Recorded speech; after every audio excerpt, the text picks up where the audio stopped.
వి gold trusted gold buyers తాకట్టులో ఉన్న బంగారాన్ని విడిపించి ఈ రోజు ఉన్న మార్కెట్ ధరకే కొనబడును. మరిన్ని వివరాలకు సంప్రదించండి 7771077720. భద్రకాళి శరణమ్మ. వరంగల్ మహానగరంలో చరిత్ర ప్రసిద్ధిగాంచిన భద్రకాళి దేవాలయంలో ఈరోజు భద్రకాళి దేవి శరణవరాత్రి మహోత్సవాలు 4వ రోజుకు చేరుకున్నాయి. ఈరోజు అమ్మవారిని వరాహ పురాణాంతర్గత నవదుర్గాక్రమాన్ని అనుసరించి కూష్మాండి దుర్గాక్రమంలోను బోధాయనోక్త ఆగమ కల్ప సూత్రాన్ని అనుసరించి గిరిజా దుర్గాక్రమంలోను ఆరాధించడం జరిగింది. అమ్మవారిని మహాలక్ష్మిగా అలంకరించడం జరిగింది.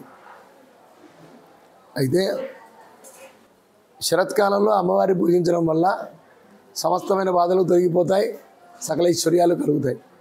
మొదటి రోజు చిన్నపిల్లగా కనిపించింది, బాలగా అలంకరించాం. బాలా త్రిపుర సుందరిని దర్శనం చేయడం వల్ల తిష్ట కుదురుతుంది, తిష్ట కుదిరితే నిష్ట కుదురుతుంది. ఏ సాధనకైనా ముందు కూర్చోవాలి, చదవాలి, పరిశ్రమ చేయాలి. రెండో రోజు 3వ రోజు గాయత్రిగా అలంకరించడానికంటే ముందు ఆ గాయత్రి మంత్రదీక్షకు సంకేతంగా 3వ రోజు గాయత్రిగా అలంకరిస్తారు. దానికి ముందుగా మాత్రాస భోజనం పెడతారు కాబట్టి రెండో రోజు అన్నపూర్ణంగా అలంకరించాం. తద్వారా ఆ అమ్మవారిని అన్నపూర్ణంగా దర్శించడం వల్ల మృష్టాన్న ప్రాప్తి కలుగుతుంది, అన్నం బాగా పచనం అవుతుంది. మనకు వారి అన్నం నుంచే కదా సమస్తమైన ప్రాణం నిలబడేది, అంతర్గతమైన ప్రాణం కదా. కాబట్టి అట్లా తర్వాత మంత్రదీక్షకు సంకేతంగా గాయత్రిగా అలంకరించాం. వీడెందుకు ఉపాసన చేస్తున్నాడు?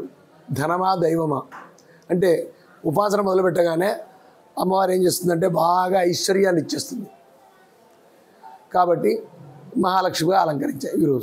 ఈరోజు అమ్మవారిని దర్శించుకున్న వాళ్లకు అఖండమైన లక్ష్మీ కటాక్ష ప్రాప్తి జరుగుతుంది అని రాని సంకేతం. తెలుగులో ఫాస్టెస్ట్ న్యూస్ ఇప్పుడు కొత్త అవతారంలో 5 సెకండ్లోనే పూర్తి వార్తా సమాచారం మీ చేతిలో. సోషల్ మీడియా ట్రెండ్స్ మీ కళ్ళ ముందుకే live TV and voice search ఆప్షన్స్తో ఇప్పుడే డౌన్లోడ్ చేయండి. యాప్ లింక్ డిస్క్రిప్షన్లో ఉంది.